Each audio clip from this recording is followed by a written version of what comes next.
आता करावासा वाटतोय नाश्ता, म्हणून आम्ही आता जात आहोत स्वादमध्ये, माझं फेवरेट हॉटेल.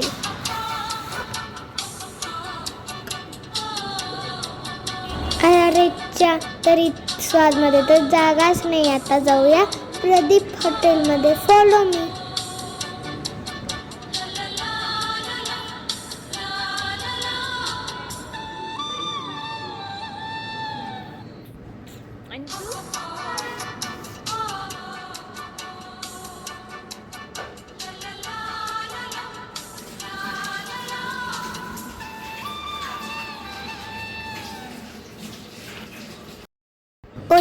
ओजसने मेनू कार्ड पाहिले आणि मी ऑर्डर केली. इडली, डोसा, उत्तप्पा, मसाला डोसा आणि सेट डोसा.